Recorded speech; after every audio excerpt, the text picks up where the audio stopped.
Bienvenue dans notre premier épisode de la finance. Est-ce que c'est compliqué?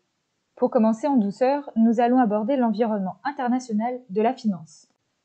Mais alors, pourquoi les entreprises vont à l'étranger? Il existe 3 possibilités.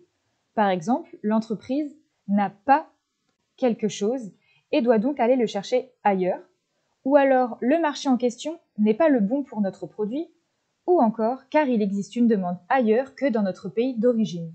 Voyons plus en détail chaque possibilité. La première possibilité est lorsque l'entreprise n'a pas quelque chose et doit donc le chercher ailleurs. On l'appelle également la théorie de l'avantage comparatif. On sait qu'aucun pays n'est identique et que chacun a un domaine où il est le meilleur. Cela peut être la main-d'œuvre, les produits ou les compétences de la population.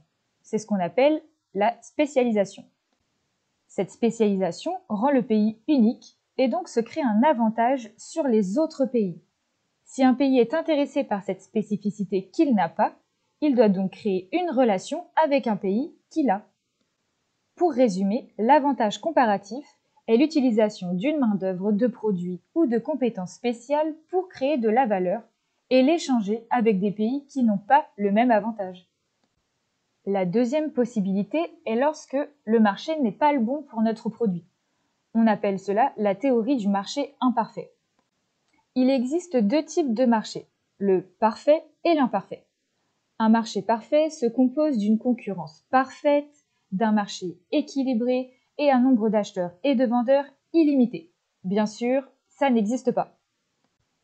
À l'inverse, un marché imparfait est un marché qui se caractérise par une forte influence par les vendeurs et les acheteurs sur les prix, une absence d'échange d'informations entre les acteurs et l'existence de barrières élevées à l'entrée ou à la sortie du marché.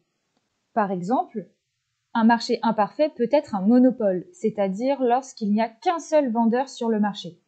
On peut également retrouver un oligopole. C'est lorsqu'au contraire, il y a énormément d'acheteurs et très peu de vendeurs. Enfin, la troisième possibilité était lorsqu'il y avait une demande ailleurs que dans notre pays d'origine. On appelle cela la théorie du cycle du produit. Ce cycle de produit est en plusieurs étapes. D'abord, lorsqu'une entreprise se lance, elle se lance dans son pays d'origine. Si elle découvre que des acheteurs étrangers sont intéressés par ce produit, alors l'entreprise va commencer à vendre le produit dans ce pays. Elle va donc exporter. Si la demande des acheteurs étrangers augmente encore, alors l'entreprise va commencer à fabriquer directement dans le pays. Cela va réduire les coûts du transport et va permettre à l'entreprise de rester le meilleur. Enfin, la dernière étape, si la demande augmente encore, alors l'entreprise devra modifier et rendre son produit différent des autres produits pour rester, encore une fois, le meilleur sur le marché. D'accord, nous avons vu que les entreprises voulaient des fois aller à l'étranger. Mais comment font-elles pour vraiment s'installer dans un pays étranger? Il existe alors plusieurs techniques. Dans un premier temps, l'entreprise peut décider de vendre à l'étranger son produit ou d'acheter un produit venant dans un autre pays. On appelle ça l'export et l'import. Cette technique est très peu risquée car l'entreprise ne va pas directement dans le pays, donc ne dépense pas beaucoup d'argent. Mais au contraire, elle perd en quelque sorte le contrôle sur son commerce et ne connaît pas très bien les consommateurs au sein du pays. La deuxième possibilité est l'utilisation de licences. Cela veut dire que l'entreprise va fournir sa technologie, par exemple, en échange d'argent. Elle permet aux entreprises d'utiliser la technologie sur les marchés étrangers sans réellement investir de l'argent et sans dépenser de frais dans les transports. Les inconvénients, par contre, c'est qu'on perd un petit peu au niveau du contrôle de la qualité et il est également possible que la technologie soit copiée et donc réutilisée sans l'entreprise. La troisième possibilité est la franchise, c'est-à-dire c'est un contrat par lequel une personne, le franchiseur, donne à une autre personne, le franchisé, le droit d'utiliser toutes les caractéristiques de son entreprise, c'est-à-dire son nom, sa marque ou encore les licences. En échange, le franchisé va lui reverser de l'argent pour pouvoir utiliser toutes les caractéristiques de l'entreprise.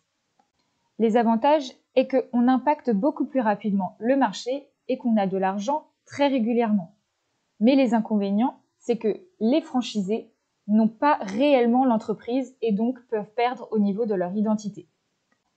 La quatrième possibilité est le joint venture. C'est lorsque deux ou plusieurs entreprises travaillent ensemble pour lancer un produit commun ou s'installer à l'étranger. Cela permet aux entreprises de garder leur identité tout en travaillant ensemble. Elles partagent donc les risques et les coûts, mais également les revenus. L'inconvénient majeur est le risque de vol d'informations, de management ou encore de perte de marché. La dernière possibilité est l'acquisition d'activités existantes. L'entreprise peut décider d'acheter une entreprise locale. L'avantage, c'est qu'elle va avoir accès au marché de consommateurs directement et garde également tout le pouvoir sur son entreprise. Par contre, attention, cela coûtera beaucoup plus d'argent et ce n'est même pas sûr de fonctionner. Ainsi, une entreprise peut s'installer à l'étranger de plusieurs manières. Lorsqu'une entreprise achète une entreprise étrangère, alors on appelle cela un investissement direct à l'étranger, IDE. Voilà, vous savez maintenant pourquoi et comment vous installer dans un autre pays. Bon courage et à bientôt pour le prochain épisode.